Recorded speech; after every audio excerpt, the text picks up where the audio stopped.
이번 시간 학습 목표는 첫째, 문화 간 커뮤니케이션의 개념을 이해하고 활용 분야를 설명할 수 있다. 둘째, 문화 간 갈등 상황 사례 분석의 세 가지 층위를 예를 들어 설명할 수 있다 입니다. 안녕하세요 여러분. 수업 재밌게 듣고 계신가요? 오늘은 문화가 서로 다른 구성원 사이에서 일어나는 갈등과 소통을 다루는 문화 간 커뮤니케이션이라는 연구 분야와 이를 활용한 교육의 원리를 예시를 통해 이해하는 시간을 가져보도록 하겠습니다. 한국해양대학교 항해융합학부 해사 글로벌 전공 최진철 교수님을 모셨습니다. 교수님 안녕하세요. 안녕하세요. 반갑습니다. 오늘 아나운서님과 함께 수업을 진행하게 돼서 정말 영광입니다. 잘 부탁드리겠습니다. 교수님 저도 정말 영광입니다. 아마 이렇게 직접 뵐 수 있어서 아마 학생분들도 굉장히 설레실 것 같은데 제가 듣기로는 우리 교수님께서 독일에서 문화 간 커뮤니케이션이라는 분야를 전공하시고 또 독일계 다국적 기업에서 2년 동안 근무하시며 이 기업의 한국과 동아시아 시장에서의 비즈니스 활동을 중재하셨다고 제가 들었습니다. 자, 먼저 문화 간 커뮤니케이션이 사실 듣기는 들었는데 일반인들에게는 조금 생소한 용어로 들릴 수도 있을 것 같아요. 자, 그러면 어떤 분야인지 설명 좀 해주세요. 네, 알겠습니다. 여러분 아마 문화 간 커뮤니케이션이라는 학문 분야 아니면 연구 분야를 처음 들어본 분들이 계실 것 같습니다. 영어로는 Intercultural Communication이라고 하는데요. 학문 분야이자 북미와 유럽에서는 대학의 전공 분야로 개설되어 있기도 합니다. 아쉽게도 우리나라 대학에서는 아직 이 분야를 전공으로 개설한 학과는 없는 것으로 알고 있습니다. 그래서 우리말 번역도 연구자의 출신 학문 분야에 따라서 매우 다릅니다. 예를 들면 한자의 달을 이를 사용하여 이문화 소통 혹은 이문화 커뮤니케이션이라고 하기도 하고요. 또 저처럼 문화 간 커뮤니케이션이라고 부르기도 하죠. 최근에는 교육학자들을 중심으로 해서 상호 문화 소통, 상호 문화 커뮤니케이션이라는 번역이 자리를 잡아가고 있는 것 같습니다. 저는 이 연구 분야가 문화와 문화 사이의 소통을 연구하는 영역이라 사이를 강조하고 있는 문화 간 커뮤니케이션이라는 용어를 주로 사용하고 있습니다. 그런데 흥미로운 것은 우리 기업들과 경영학 분야에서는 이와 관련된 교육과 훈련을 한자어 이문화를 활용하여 이문화 교육 혹은 이문화 훈련이라고 부르고 있습니다. 이 연구자의 출신 학문 분야에 따라 우리말 번역도 다양하게 이루어지고 있다 이렇게 말씀을 해주셨는데요. 이 여전히 문화 간 커뮤니케이션은 조금 생소한 것 같아요. 이 분야의 연구는 언제 시작되었나요? 네, 먼저 Intercultural Communication이라는 용어는 20세기 초 미국의 문화인류학자 에드워드 홀이 처음 사용했는데요. 문화 간 커뮤니케이션 연구는 1947년 미 국무부 산하 해외 서비스 연구소의 설립과 함께 시작되었다고 할 수 있습니다. 미국이 제2차 세계대전 이후 전승국으로서의 국제적인 주도권을 다지고 국가 관계를 구축하기 위해 노력한 시점이었죠. 그래서 전후 패전국이나 개발도상국 원조를 위해서 해외로 외교관이나 선교사, 기술자문단, 공무원 등을 파견하게 되는 것이죠. 이러한 해외 파견을 준비하는 교육을 진행하기 위해 해외 서비스 연구소가 설립되었고요. 여기에 문화학자 에드워드 홀을 비롯해서 언어학자 등 많은 학자가 투입되어 본격적인 해외 부임 전 교육 과정을 설계하고 진행하게 됩니다. 이것이 바로 이 분야의 시작이라고 할 수 있겠죠. 아, 그렇군요. 미국이 낯선 국가나 지역의 다양한 사람들을 파견하면서 이들에게 언어나 문화 교육을 시작하면서 이 문화 간 차이와 이에 대한 교육이 시작된 것이군요. 근데 이 분야가 어떻게 대학의 이 전공과 연구 영역으로 자리 잡게 된 거죠? 네, 말씀드린 대로 당시 해외 서비스 연구소에서 진행한 교육에 문화학자나 언어학자가 투입된 이유는 아마 이문화 교육에 있어서 문화와 언어가 타자와의 소통 행위에 있어 핵심적인 요소라고 고려한 것으로 보입니다. 이후 이들이 교육 과정에서 집필한 연구 성과물과 내용은 문화 간 커뮤니케이션이라는 전공 분야를 미국의 대학 교육에 자리 잡을 수 있는 토대를 마련하였다고 할 수 있는 것이죠. 그렇게 1960년대 이후 미국에서 대학의 전공과 연구 분야로 정착되어서 유럽 등지에서 확산되어 비교적 새로운 전공 분야로 자리 잡고 있습니다. 용어에서 볼 수 있듯이 우선 사람과 사람 사이의 소통과 커뮤니케이션을 주로 연구하는 학문 분야입니다. 특히 커뮤니케이션 중에서도 문화적 정체성이 다른 사람들 사이의 소통과 갈등을 다루는 연구 분야라고 보시면 되겠습니다. 그런데 흥미로운 것은 이후 1980년대는 서구의 기업들을 중심으로 세계를 하나의 시장으로 보고 글로벌화를 적극적으로 활용해서 시장을 개척하고 경쟁력을 키워가던 그러한 시기였죠. 이로 인해 북미와 서유럽의 기업들은 해외 시장에서 효과적인 업무와 협업을 할 수 있도록 직원들을 대상으로 이문화 교육과 훈련을 본격적으로 개발하기 시작합니다. 따라서 이 시기부터 이문화 교육은 대학에서뿐만 아니라 국제 비즈니스 실무 분야에서도 매우 중요한 영역으로 자리 잡기 시작하는 것이죠. 교육 방법 역시 기존의 강의식과 경험식 교수법을 접목한 모형이 개발되기 시작했어요. 독일을 중심으로 한 유럽에서는 문화 간 커뮤니케이션이 기업들의 글로벌 시장 공략을 위한 과정에서 필요한 교육과 수요를 반영하기 위해 90년대 초반부터 대학의 전공으로 도입되었습니다. 저도 사실 대학원을 지금 다니고 있거든요. 그래서 이 커뮤니케이션에 관한 수업도 듣고 공부도 하기는 했었는데 이 문화적 정체성이 다른 사람들 사이의 소통을 연구하는 학문 분야가 있다는 거는 저도 사실 오늘 처음 알았습니다. 자, 그럼 교수님, 이 간략한 역사를 설명을 해주셨어요. 그럼 문화 간 커뮤니케이션은 주로 어떤 연구를 하는 건가요? 네, 이 분야는 크게 두 가지의 연구 필드가 있다고 할 수 있는데요. 하나는 글로벌화 이후 증대된 이동과 이주를 통해서 일어나고 있는 각 지역이나 국가의 다문화 현상을 다루는 영역이 있고요. 다른 하나는 동일한 이유이지만 양상이 다르다고 할 수 있는 기업들의 활동 현장에서 일어나고 있는 문화 간 비즈니스 커뮤니케이션을 연구하는 영역이 있습니다. 이렇게 두 가지가 있는데요. 저는 바로 이 두 번째 영역을 실무 경험을 기반으로 해가지고 연구를 했고요. 대학에 근무하면서 실제 우리 기업들의 관련 교육을 진행하고 있기도 합니다. 정말 여러분들도 기대하시는 것만큼 앞으로 더욱더 중요한 연구 분야이기도 하고요. 흥미로울 것 같기도 한데요. 특히 우리나라도 요즘에 이 고령화라든지 출산율 감소로 인해서 이주민의 증가 또는 유입에 대한 굉장히 다양한 논의가 이루어지고 있잖아요. 또 우리 기업들도 최근에는 시장 개척을 위해서 해외 현지 법인을 설립하고 주재원을 파견하거나 현지인을 채용하는 등 다양한 활동을 하고 있어서 앞으로 더욱더 무궁무진한 활용도가 기대되는 분야가 아닐까 생각이 들거든요. 자, 그럼 교수님, 지금 진행하시는 저희 사례로 배우는 글로벌 문화, 이 수업도 이 분야와 직접 관련이 있는 건가요? 네, 맞습니다. 이번 수업에서 직접 다루고 있는 사례를 통해서 특정 지역이나 국가의 문화를 배우는 이러한 교육은요, 실제로 제가 우리 기업의 주재원들을 대상으로 특정 국가로 파견되기 전에 교육을 진행할 때 활용하고 있는 내용이기도 합니다.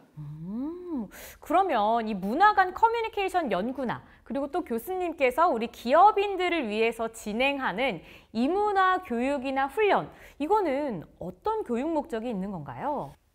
네, 문화 간 커뮤니케이션 연구는 삶과 업무 영역에서 일어나는 문화 간 만남과 협업 상황에서 발생할 수 있는 갈등에 놓인 행위자, 예를 들면 앞서 말씀드린 우리 기업의 주재원이나 아니면 이민자들에게 효과적인 소통을 위한 조언을 제공하는 역할을 한다라고 할 수 있습니다. 조금 더 구체적으로 말씀드리면요, 각 개인이 문화 간 소통의 현장에서 효과적으로 업무를 수행하고 또 생활하는 데 필요한 행동의 변화를 자극하는 역할을 하게 되는 것이죠. 즉, 다양한 사례와 이론 모형을 기반으로 현장에서 발생할 수 있는 오해나 갈등을 미리 예방하고 또 이런 도전적인 상황에 맞닥뜨렸을 때 슬기롭게 대처할 수 있는 능력을 기른다고 할 수 있죠. 우리 수업에서 다루는 다양한 사례들은 실제 현지에서 일어난 상황들입니다. 학습자들은 자신이 경험할 수도 있는 이러한 실제 사례를 미리 간접적으로 체험하고 이에 대해 고민해 보면서 문화 간 소통 영역을 함양한다, 이렇게 보시면 될 것 같아요. 실제 사례들을 들을 수 있다니까 더욱더 기대가 되는데요. 이 해당 국가의 문화를 이해하는 데 도움이 정말 많이 될 것 같습니다. 근데 우리가 어떤 다른 나라 사람과 만나서 같이 일을 하다가 오해가 생기거나 발생했을 때, 근데 그게 꼭 그 출신 국가 문화, 그리고 우리 문화가 다르기 때문에 발생한 거라고는 볼 수 없지 않을까요? 굉장히 제가 당황스러울 정도로 예리한 지적을 하시는 것 같습니다. 우선 이렇게 설명해 드리면 좋을 것 같습니다. 일반적으로 다른 사람과의 커뮤니케이션은 어떤 구체적인 맥락이나 아니면 특정한 사회 체계 안에서 일어난다고 할 수 있죠. 특히 문화적 정체성이 다른 사람들 사이의 소통인 문화 간 커뮤니케이션은 때로는 소통에 참여하는 두 행위자들이 속한 사회 체계들이 잠시나마 서로 공존하거나 교차한다라고도 말할 수 있습니다. 그러면 조금 이해를 돕기 위해서 구체적인 실제 사례를 하나 가지고 설명을 시도해 보겠습니다. 독일의 부품업체 A사는 한국 제조업체 B사에 부품을 공급하고 있었습니다. 그런데 특정 지역에서 A사 부품과 관련해서 문제가 생기고 리콜 사태가 발생합니다. 독일 A사 측은 한국 B사로 독일인 고객 품질 담당 엔지니어를 급파하게 되죠. 그리고 회의를 진행하게 됩니다. 그런데 이 회의에는 A사 독일 본사에서 출장 온 이 독일인 엔지니어와 A사 한국 지사에서 근무하는 기술 영업 담당 매니저가 참석을 하게 됩니다. 문제는 고객사 담당자들과 회의 도중 A사 한국 지사의 기술 영업 매니저가 독일 본사와의 협의도 없이 현재 발생하고 있는 문제가 이 해당 부품의 새로운 버전으로 해결이 될 수 있다라는 의견을 고객회사 담당자에게 전달하게 됩니다. 네, 이에 독일 본사에서 출장 온 고객 품질 담당 엔지니어는 회의를 중단시키고 밖으로 나와 한국인 기술 영업 매니저와 설전을 벌이게 되죠.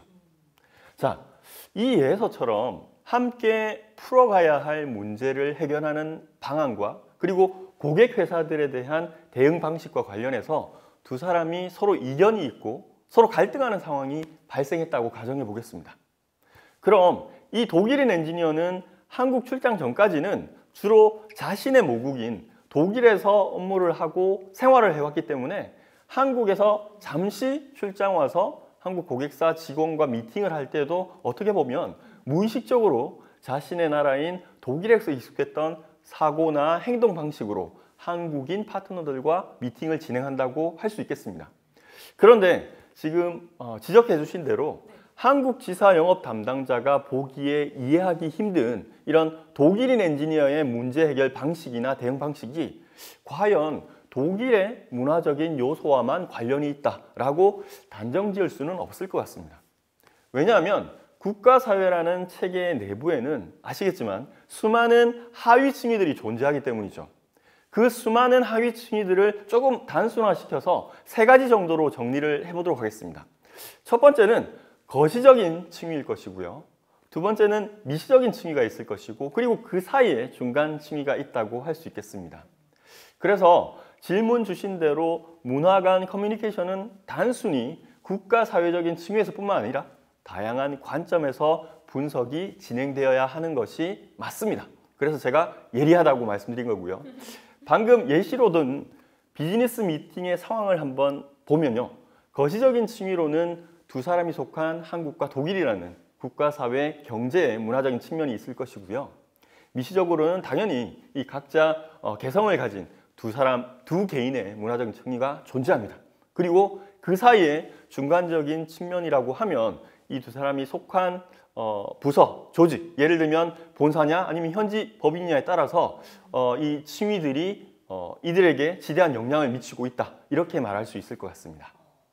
교수님, 너무 흥미로운데 또 한편으로는 조금 복잡한 것 같아요. 왜냐하면 전 거시적인 측면만 살짝 생각을 하기는 했었거든요. 근데 예를 이제 들어주신 이 독일인 본사 엔지니어의 한국 출장 미팅에 말씀 주신 이 세 가지 층위를 접목해서 해석하면 굉장히 다양한 요인이 나올 것 같은데 우선은 거시적인 관점부터 말씀해 주세요. 네, 우리 학생들은 조금 더 이해를 잘 할 수 있으면 좋을 것 같고요. 우선 거시적인 관점인 국가 사회 문화적인 층위를 한번 깊이 있게 다뤄보도록 하겠습니다.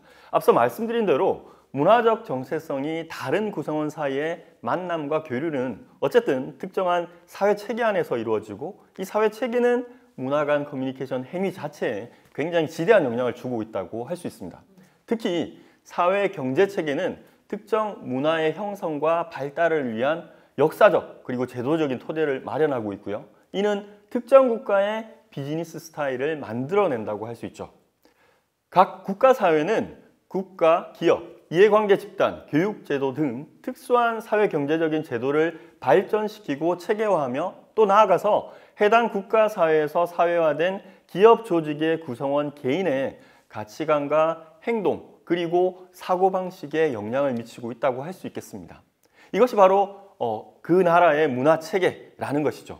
그러한 관점에서 앞서 예를 든 사회 속 독일인 엔지니어와 한국인 영업 담당자는 각자가 내면화한 국가 문화적인 차이로 인해서 갈등이 발생하고 있다. 이렇게도 볼 수가 있습니다. 즉, 한국인 매니저의 경우 한국 고객사와의 권력 관계적인 측면에서 그들의 요구를 비교적 신속하게 대응하고 위기 상황에서 장기적인 대비책을 전제하기보다는 실용적인 업무 처리 방식을 선호하는 행동을 보여주고 있다. 이렇게 말할 수 있죠.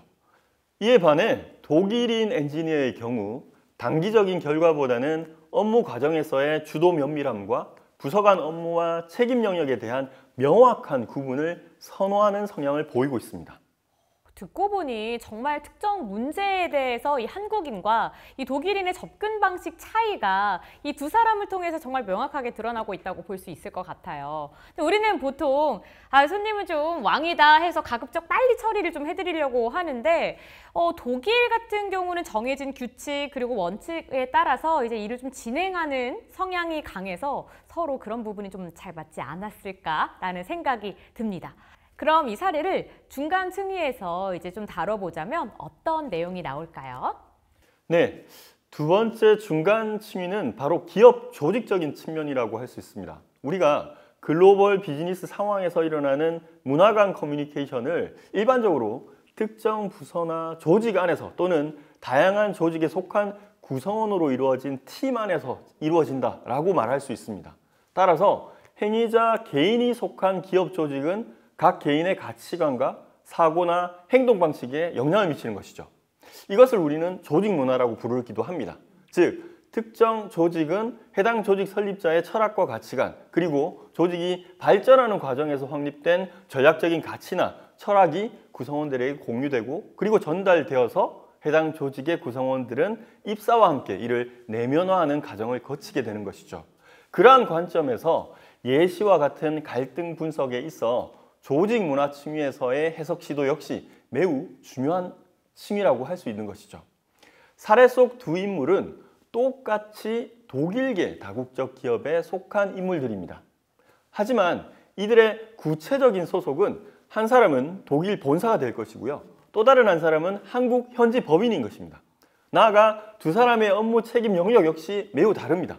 한 명은 해당 기업에 공급하는 부품과 관련된 품질 문제를 해결하는 엔지니어이고요. 다른 한 사람은 해당 부품을 한국 현지 시장에 판매해서 영업 활동을 동아시아 시장까지 확대하는 영업 담당 책임 매니저입니다. 그러한 관점에서 고객사와의 품질 문제에 대응하는 이 두 사람의 접근 방식이나 목적 역시 다를 수밖에 없다라고 해석할 수가 있는 것이죠. 그래서 한국인 매니저 같은 경우에는 어떤 식으로든 이 품질 문제를 해결해서 고객회사와의 비즈니스를 갈등 없이 잘 이어가는 것이 주 목적일 것이고요. 독일인 엔지니어의 경우에는 본사를 대표해서 해당 부품의 품질 문제의 원인이 정말 자신들의 문제인지 아니면 해당 부품과 연관된 다른 부분의 문제인지를 명확히 밝혀내는 것이 그의 출장의 목적이었습니다. 그래서 독일 본사에서 파견된 엔지니어에게 있어서 한국 고객회사는 자신이 담당하고 있는 여러 고객사 중 하나일 뿐이지만 한국 법인 매니저에게는 한국 고객사가 자신의 입지와 생존에 직접적으로 영향을 미치는 중요한 주체라고 할 수 있죠. 그래서 두 사람이 이 동일한 문제에 접근하는 방식과 동기는 매우 다를 수밖에 없었다라고 할 수 있겠습니다. 맞아요, 교수님. 우리 한국에서도 이 기업 안끼리 이제 부서끼리도 내용이 다르고 또 책임이나 업무 영역이 서로 상이하다 보니까 부서 간 갈등이 다양하게 일어나는 일이 많은데 이제 말씀해주신 사례에서는 독일 엔지니어는 품질 문제 담당이고 그리고 한국인은 영업 담당이다 보니까 이 서로 동일한 사안을 바라보는 관점이 확실히 다를 수밖에 없을 것 같아요. 자, 그럼 교수님. 마지막으로 저희가 이제까지 크고 거시적인 거, 중의적인 거 이렇게 봤는데 미시적 층위에서는 어떻게 해석할 수 있을까요? 네, 마지막 미시적인 층위는 바로 이 두 사람의 개인적인 측면이라고 할 수 있습니다. 문화 간 커뮤니케이션도 역시 개인과 개인 사이의 소통이죠. 하지만 서로 다른 문화적인 방향 체계를 내면화한 개인들 사이의 접촉의 과정이다. 이렇게 말할 수 있을 것 같아요. 따라서 상황에 노출된 각 개인의 성향이나 특성은 서로 간의 행동에 대한 서로 다른 시각과 해석을 낳을 수 있습니다. 그래서 이문화 교육에 있어서 이러한 미시적인 관점에서 교육하고 코칭을 하는 것이 굉장히 중요하다고 할 수 있죠. 그리고 글로벌 활동을 하는 우리 기업 조직들이 직원들의 이문화 교육의 학습 목표로 삼고 있는 중요한 요소 중에 하나이기도 합니다. 국제 비즈니스 활동에서 움직이는 개인은 자신의 업무와 관련된 압박감이나 부서별 이해관계, 그리고 직급에 따른 다른 권력 체계 안에서 다른 나라에서 온 구성원과 만나서 소통하고 일을 해야 합니다. 굉장히 스트레스를 받을 것 같아요. 그렇죠. 따라서 해당 개인의 소통 역량과 성향은 효과적인 상호작용을 이루는 중요한 전제 조건이라고 할 수 있죠. 사례와 관련시켜서 개인적인 층위를 한번 해석해 보면 이렇습니다. 두 사람은 상대방의 의견과 입장을 공감하고 이를 바탕으로 이해할 수 있는 역량이 조금은 부족하지 않았나 하는 생각이 듭니다. 즉, 이 두 사람 모두 자기중심적이고 자문화 중심적인 자세를 보이고 있지 않나 하는 생각이 듭니다. 이는 이문화 교육에서 다뤄야 할 굉장히 중요한 요소 중에 하나인데요. 이 자문화 중심주의는 사실은 소통의 방해 요인으로 작용하는 개인적인 성향이라고 할 수 있습니다. 그리고 요즘 MBTI 유형에 대해 많이들 말씀하고 계신데요. 아시겠지만 T냐, F냐에 따라서 의사결정 방식이 다를 수도 있고요. J냐, P냐에 따라서 문제 사안에 대해서 대처하는 방식이 상당히 다를 수 있다는 것이죠. 이것이 바로 가장 미시적인 측면인 개인적인 요소라고 할 수 있겠습니다. MBTI 얘기를 들어보니까 확실히 이해가 가네요.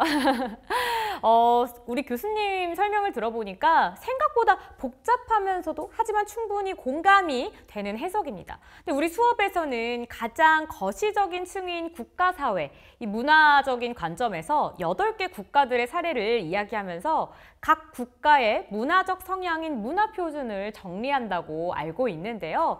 자, 그럼 교수님, 수업에서 다루는 사례들도 이 국가 문화적 층위뿐만 아니라 다른 관점에서도 오해와 갈등의 원인을 찾을 수 있을 것 같은데 혹시 국가 문화 중심으로 설명을 시도한다면 다른 요인이 있기 때문에 좀 뭔가 위험할 수도 있지 않을까 이런 생각이 좀 드는데 어떤가요? 네, 우선 계속 너무 예리한 질문을 주셔서 제가 깜짝깜짝 놀라고 있습니다. 네, 먼저 말씀드릴 게 우리 사례로 배우는 글로벌 문화 수업이 다루고 있는 사례 기반 국가별 문화 감수성 교육은 특정 국가 사람들의 국민성이나 아니면 성향을 일반화해서 고정관념을 만드는 것이 목적이 아니라 한국인의 관점에서 이해가 되지 않을 수 있는 상황들을 현지인의 관점과 그리고 한국인의 관점을 비교함으로써 우리의 문화적인 성향에 대해 정확하게 한번 살펴보고요. 이를 기반으로 현지 사람들의 문화적인 성향을 파악하는 것이 주 목적이라고 할 수 있습니다. 그리고 꼭 기억하셔야 할 것이 하나 있는데요. 우리가 수업을 통해 함께 여행하게 될 이 8개 국가 사람들의 문화적인 성향을 어떻게 6개 정도의 사례를 통해서 완벽하게 이해할 수 있겠습니까? 그것은 불가능하죠. 앞서 말씀드린 대로 특정 국가 사회에는 출신 지역이나 세대, 학력 수준, 성별 등 다양한 하위 문화가 존재하고 이러한 다양한 문화가 합쳐져서 하나의 공통된 문화를 만들어낸다고 할 수가 있죠. 네, 그래서 말씀 주신 대로 우리 수업에서 언급하고 있는 이러한 국가별 문화 표준에 대한 정리 시도는 고정관념화라는 위험성을 내재하고 있긴 합니다. 여러분이 특정 국가에 가셔서 그곳 사람들과 일을 해야 한다고 했을 때 개인과 집단은 어떻게 보면 반드시 구분해야 할 필요는 있을 것 같습니다. 그러니까 교수님, 우리 수업을 통해서 이 문화 정체성이 다른 사람들의 소통 과정에서 일어날 수 있는 이 문화 차이로 인한 갈등이나 오해를 우선은 이 국가 문화적인 층위에서 연습을 해본다고 생각하면 되겠네요. 그리고 말씀해 주신 대로 우리가 해당 국가의 문화적 성향을 이해하는 것도 굉장히 중요해요. 다양한 사례도 우리가 볼 수 있지만 이런 연구를 통해서 우리 문화와 상대 문화를 비교함으로써 우리가 잘 안다고 생각했던 우리 문화에 대해서 다시 한번 생각해보고 좀 틀에 갇혔던 생각을 다시 한번 펼칠 수 있는 시간이 되지 않을까 이런 생각이 좀 듭니다. 네, 정말 잘 이해하신 것 같습니다. 학습 능력이 정말 뛰어나신 것 같은데요. 조금 더 추가해서 말씀을 드리면 이런 사례 연구 수업을 통해서 우리 문화에 대한 성찰과 이해를 기반으로 다른 나라의 문화적인 성향을 이해하는 것이 굉장히 중요하다고 할 수 있죠. 그리고 분명한 것은 여러분이 실제로 8개의 나라 중 하나 정도의 나라에 가셔가지고 그 나라 사람들과 소통하는 과정에서 정확히 우리 수업에서 배운 내용을 발견하실 수도 있고요. 또 때로는 다른 요소들도 발견할 수 있을 것 같습니다. 이것이 우리 수업이 추구하는 궁극적인 학습의 목표라고 할 수 있죠. 즉, 우리 머릿속에 만들어진 상대방에 대한 인지 도식이라고 하는데요. 즉, 기존 이미지나 정보를 지속적으로 경험을 통해서 바꾸고 우리가 가진 인지도식의 지식을 확장해 나가는 것이 학습의 과정이다. 이렇게 말할 수 있을 것 같습니다. 우리는 한국에서 태어나서 자라고 사회화되면서 한국인의 사고와 행동 방식에 대한 암묵적인 규칙을 내재화하고 있습니다. 그래서 앞서 언급한 사례 속에서 정확히 설명을 할 수는 없지만 한국인 영업 담당 매니저의 문제 해결 방식에 어느 정도 우리는 공감할 수 있는 것이죠. 다시 말해 한국인 대다수는 이런 고객사와의 품질 문제 해결에 있어서 고객 회사의 요구에 부응하면서 또 신속하고 실용적으로 접근하는 방식을 방향 설정 체계로 공유하고 있다라고 할 수 있는 것이죠. 이것을 우리 수업에서는 문화 표준이라고 부르겠습니다. 교수님 말씀을 들어보니까 앞으로 진행될 사례 기반 나라별 문화 감수성 훈련 수업이 저도 너무 기대가 됩니다. 자, 그럼 교수님 마지막으로 우리 이 수업을 듣게 될 분들을 향해서 어떤 나라를 우리 여행하게 될지 또 사례를 들어보게 될지 간단히 설명해 주시고요. 혹시나 당부하실 말씀이 있다면 부탁드리겠습니다. 네, 여러분 방금 함께 살펴본 사례에 대한 다양한 해석 시도가 재미있으셨고 흥미롭게 느껴지셨다면 여러분은 사례로 배우는 글로벌 문화 수업을 저와 함께 진행하실 준비가 되신 것입니다. 여러분 아시다시피 전 세계에는 200여 개 이상의 국가들이 존재합니다. 아쉽게도 우리는 이 모든 나라를 함께 할 수는 없습니다. 지금부터 여러분과 저는 문화 감수성 함양이라는 학습 목표를 달성하기 위해서 북중미, 유럽, 아시아 지역의 8개 나라를 함께 여행하실 것입니다. 북중미 지역은 미국과 멕시코고요. 유럽의 경우에는 영국과 독일이고 아시아의 중국, 인도, 베트남, 그리고 유럽과 아시아 사이에 있는 튀르키예에 이르기까지 8개 국가의 사람들과 경험한 구체적인 사례를 통해서 이들의 행동과 그리고 그 속에 내재된 문화적인 성향을 분석해보는 여행을 함께 떠나보겠습니다. 충분히 기대하셔도 좋습니다. 저도 수업을 꼭 들어보고 싶습니다. 벌써 8개국을 여행한 것 같다는 생각이 드는데요. 오늘 최진철 교수님과 함께 문화 간 커뮤니케이션이라는 학문 분야와 이를 기반으로 진행되는 이문화 교육과 원리에 대해서 저희가 대화를 좀 나누어 보았습니다. 자, 그리고 구체적인 사례를 통해서 다양한 층위에서의 문화적 해석 시도가 가능하다는 것도 여러분 잘 들으셨죠? 우리 수업에서는 국가 문화적인 층위에서 사례를 분석하고 이를 통해 우리 문화를 성찰하고 상대방의 또 문화적 성향까지 깨닫게 될 거라는 걸 알 수 있었습니다. 교수님, 저희 아쉬운데 시간이 정말 너무 빠른 것 같아요. 하지만 오늘 수업이 여기까지라고 하네요. 교수님, 정말 감사합니다. 감사합니다.